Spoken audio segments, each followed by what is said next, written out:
Hare Krishna. We will discuss on Ahankara, the false ego. This is a very interesting subject to understand, and we will try to dwell deeply and try to analyze what this Ahankara or false ego is and how it is very detailedly explained in Srimad Bhagavatam. For that, we will try to little zoom out and see the cosmic blueprint. First, there is Pradhana, the unmanifested potential of material nature. It is balanced, silent and inactive. Then there is time kala, the divine force that disturbs this pradhana, setting creation into motion, right? And then there is prakriti, the disturbed pradhana, now active and evolving. Then comes the three transformations of prakriti based on the gunas. Then there is sattva guna, which which transforms into mahat tattva, universal intelligence or chitta.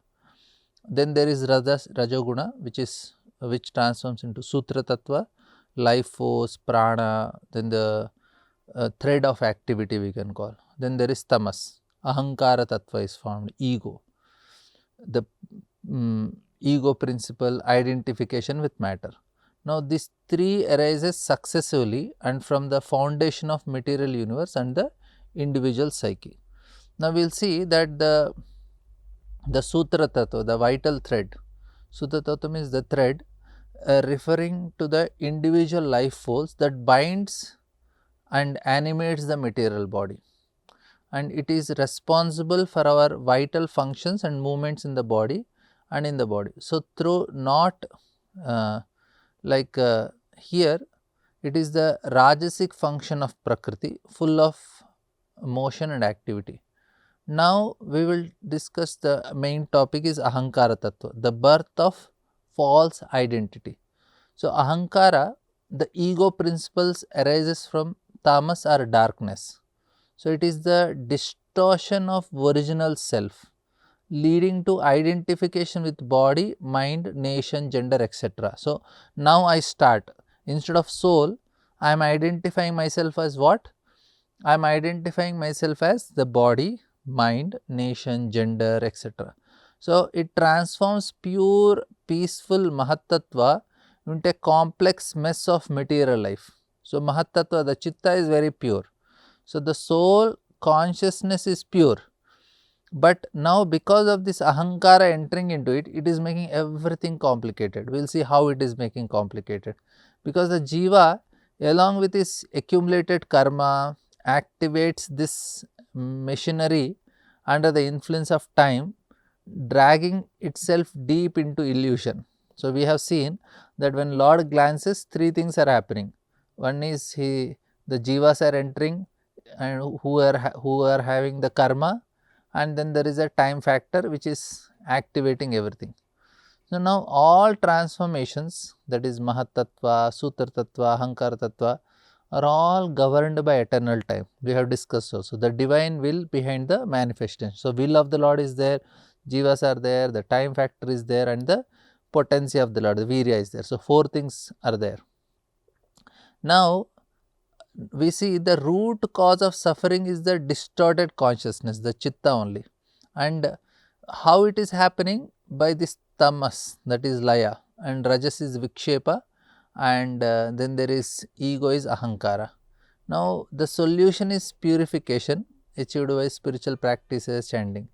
Now, when chitta becomes clean, still and sattvic, it reflects the Lord's form naturally as a mirror. So, we have discussed this also. When we chant the holy name, we can directly perceive the Lord.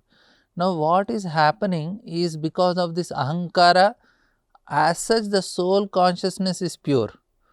All the problem is coming because of this ahankara. So, we will try to understand more deeply about this concept of ahankara. So, it is the in the philosophy, in the ancient Vedic system of Sankhya philosophy, the element called Ahankara, false ego, plays a central role in how the consciousness gets entangled in material existence. To understand spiritual liberation, the personal transformation, it is crucial to deeply grasp what Ahankara is, how it arises and how it binds. So, the pure consciousness and how we as a pure consciousness entered into this false. So, in our original uncontaminated state, our consciousness refers to Mahattattva or Chitta.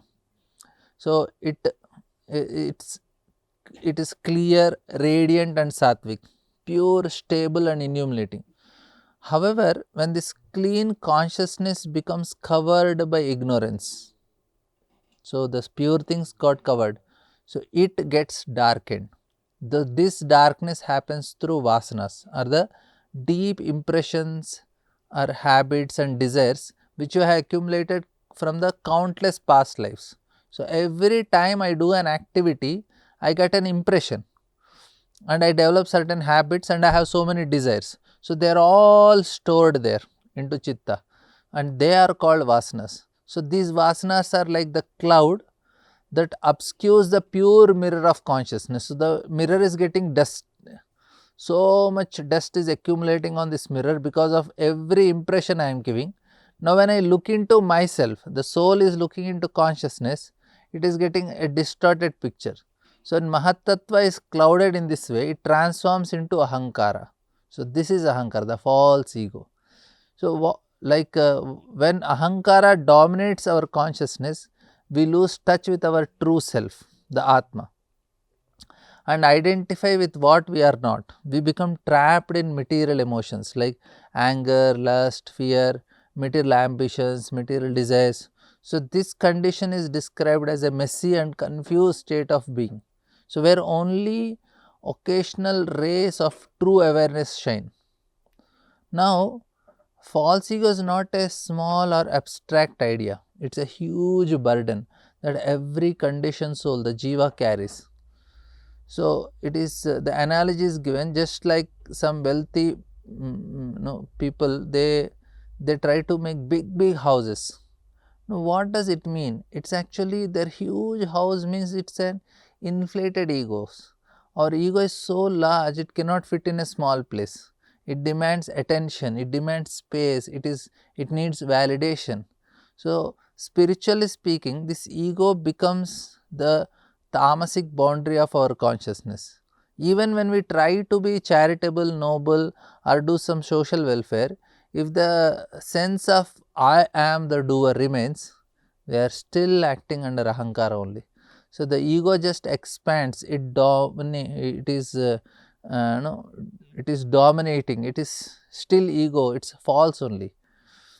Like what happens is Ahankara limits the experience of consciousness. So, first thing, this is important. Even as we grow spiritually, we can only expand up to the limits of our false ego only. The ego acts as a ceiling, keeping us within the material realm. No matter how noble our intention seems, like Prabhupada explains that even altruists or selfish or selfless service can be subtly tainted if motivated by ego. That means I am doing good for the society, I am the benefactor. So, this is still ego, just in a but it is more refined, it is still deceptive, and since it originates in tamas, it is spiritually unproductive. Now, in devotional life, particularly in the practice of when we are doing Harinam, chanting and no, this Ahankara becomes a serious obstacle, this false ego. One of the 10 offenses to the holy name is maintaining material identification, aham mameti, I and mine. So, the idea of I and mine, unless we strive to free from Ahankara, it cannot chant, we cannot chant actually purely. The holy name is transcendental, but if our chanting is covered by ego, if we are chanting with a desire for prestige, recognition or self-satisfaction, it is actually offensive. Now, the only way to truly dissolve the false ego is through sincere chanting of the Hare Krishna Mahamantra. Hare Krishna, Krishna Krishna, Hare Hare, Hare Rama, Rama Rama, Hare Hare. At advanced stages of chanting, as explained by Rupa Goswami, the ego completely dissolves. The practitioner becomes peaceful, that is Shanti, joyful, that is Prasanna, humble, and tolerant, so respectful, all these things, amanina, manadena. No, when the ego is absent, genuine spiritual emotions and deep connection with divine naturally arise. So now we'll try to understand anatomy of Ahankara. The three components, according to the scriptures, Ahankara consists of three constituents. First is Karya, the subtle sense or sense perception. Second is Karana, the gross body and the senses or physical instrument of action. Kartatva, the doership, the feeling that I am the doer. So these are the three components of Ahankara. The entire structure is a mental construct. All our worldly activities, success and failures are happening within the mind as long as we identify with the physical body, with the subtle senses, our possessions or our accomplishments. So even our trips to the supermarket, our jobs or our families all feel meaningful because of false identification only. But in reality, these are temporary roles we are playing under the influence of false ego. Like to make spiritual progress, we must understand that Ahankara is recognized how we should recognize how Ahankara limits us. We should be alert to how it grows, especially in the name of good works. We should avoid reinforcing it through the ego based actions. So, we should rely on the holy name and spiritual practices. So, the journey from cloudy mirror of ego to clear reflection of soul is a core aim of bhakti yoga and spiritual life. Only by destroying the false ego can we begin to truly see ourselves and others also, and as we are eternal servants of Krishna, we will understand this understanding that will come. Now, Ahankara or false ego is a subtle principle in the psyche through which the living being identifies with body, identifies with mind, intelligence and external world. So, in Sankhya philosophy, Ahankara is not just a singular concept, but it is further classified into three modes based on the influence of three gunas: Sattva-guna, Rajoguna and Tamoguna. It is important to note that all forms of Ahankara are ultimately rooted in tamas, because the internal identification of soul with matter is itself born of ignorance. Now we will see the three types of Ahankara, three with Ahankara. So although Ahankara originates in tamas, it evolves into three distinct expressions. One is Vaikarika Ahankara, Sattvic false ego, arise from Tamasic Ahankara is influenced by and Sattva. That this overall Ahankara is tamasic only, but it has Sattva influence. So this form of ego gives rise to Jnana Shakti, the power of knowledge. So it manifests as the sense I know, even though it's influenced by Sattva and allows clarity, learning and knowledge, it still carries the root false identity that I know. So that what happens, then a person with this Ahankara measures their worth by how much they know, and they always feel I am right because I know better than others, my opinion is superior. So this is all because of Sattvic Ahankara. And then there is Taijas Ahankara, that is Rajasic false ego. So here the person will emerges with tamasic, so this is tamasic Ahankara but influence of Raja. Always Ahankara is tamasic.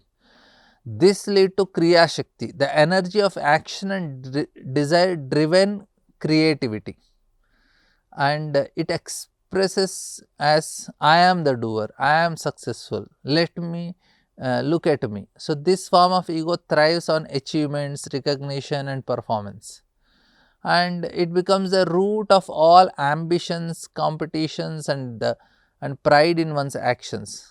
Politicians, celebrities, leaders, many operate under this ego. I am the center, everyone must look at me.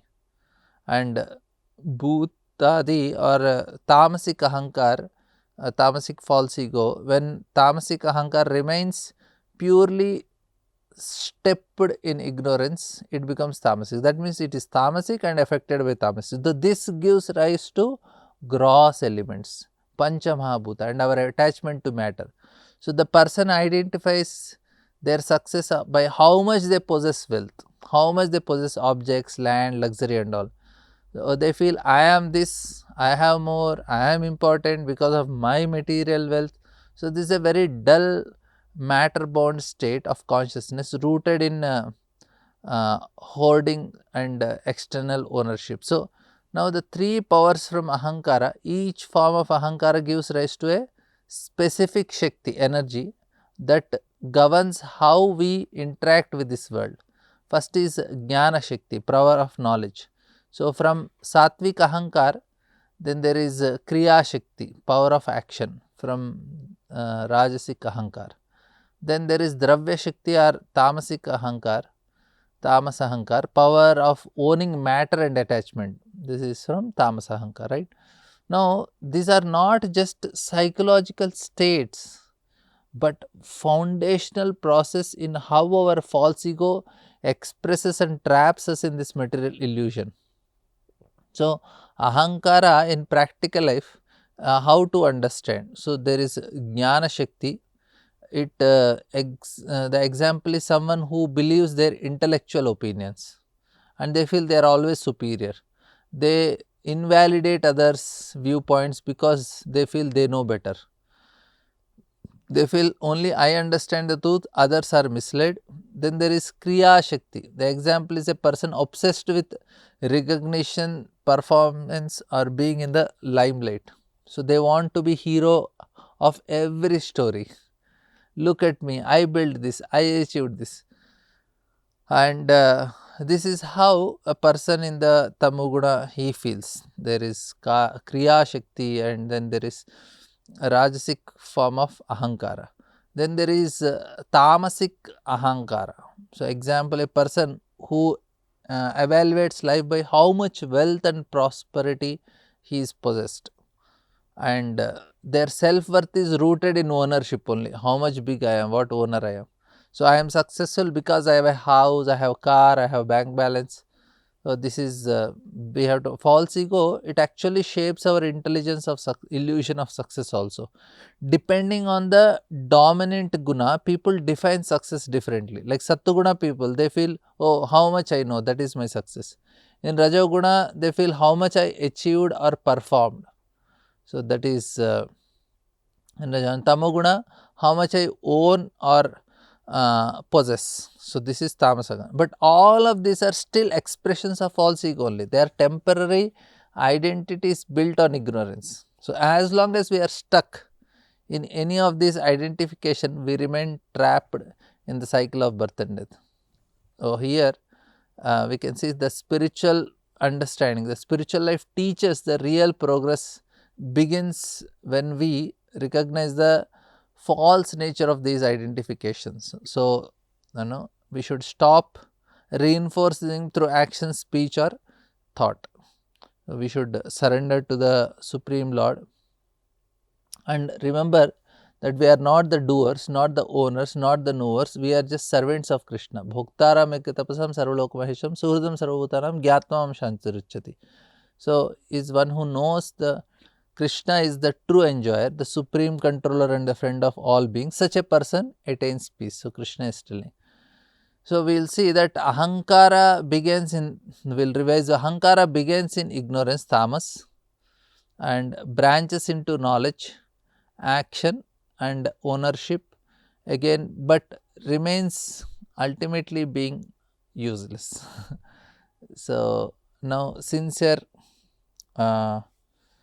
what is needed is sincere introspection, chanting the holy names, selfless devotional service.